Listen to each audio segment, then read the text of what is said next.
Hello and welcome to the video. Thanks for tuning in. In this video, we're going to be taking a quick look at how we can remove the background of an image. Obviously here we have an image of a model that was constructed by hand, and we want to take this image, remove the background, and sort of future-proof the image so that down the line, if we want to include this in our portfolio, whether it be in Illustrator, InDesign, maybe we're going to use it again in Photoshop, or even put it on a website, we want to have an image that's a PNG or that has a white background. It doesn't necessarily have to be a PNG to have a white background, but if we want the transparency, then the PNG is the industry standard. So there's a couple easy ways we can do this, but the first thing I want to mention is that it helps a lot to have an image taken with a sort of blank background, or a sort of canvas of a background. As you can see here from this image, there's this sort of white sort of backdrop. And now there are different ways that you could achieve this. Obviously it's going to take a few more minutes to sort of assemble and set up the scene, and sometimes models are bigger than what is shown here. This was relatively small. It was manageable to set up a sort of backdrop.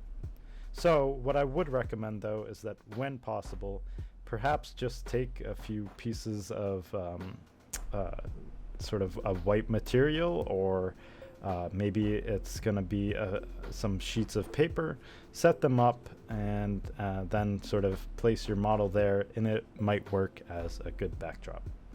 So let's get into how we can sort of remove this background relatively quickly.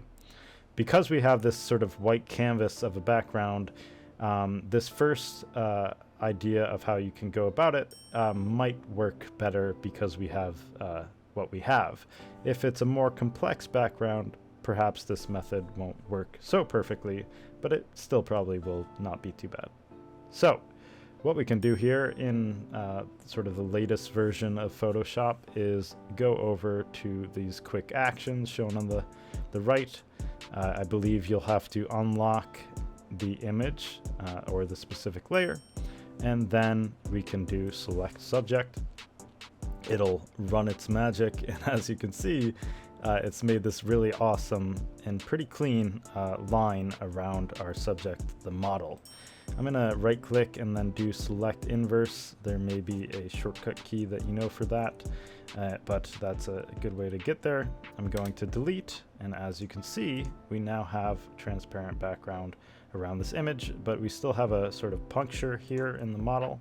So I'm going to go to the magic wand tool and delete that as well.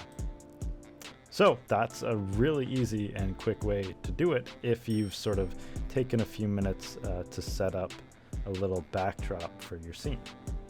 But let's say that you haven't done that. Another way that you can go about creating or sort of cutting out your image in a little bit of a more rough manner, but actually it gives this pretty cool aesthetic, a sort of collage-y aesthetic, is you can do what I've done here. If we look at this collage, which I was tasked to do for a studio, you can see how I've sort of roughly cut out around this image of this man. And so you can see these sort of rough edges. Some of them are really sharp, but the effect of that is that it actually sort of emulates the way that you might cut out collages by hand with scissors, and that was intentional in the creation of this image. So if we go back here, we can go over to where the lasso tool is typically shown, and we can click on the polygon lasso tool. And then what we do is we start by clicking any sort of point around your model, and then we're going to just work around the edges of it. And eventually we will get the selection that we want. And you can kind of do this in a rough manner because it is going to have that specific sort of aesthetic to it.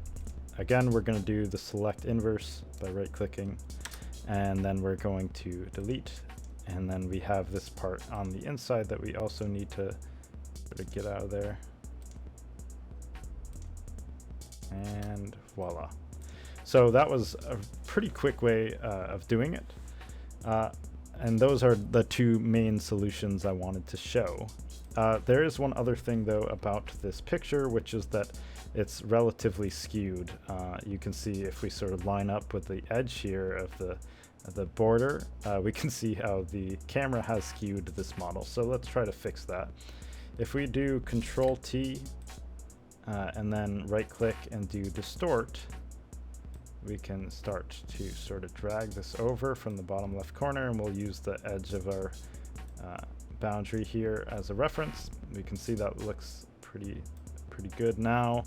So now that we have the transparent background, we could also think about adding a color to this. So let's just add a nice little orange in the background, and there you go. So as you can see, there is a lot of benefit to taking these few extra steps to just get your image more cleaned up and ready to go for any sort of portfolio or any sort of collage that you might want to do. So anyways, thank you very much for watching this video. I hope it was helpful, and thanks again.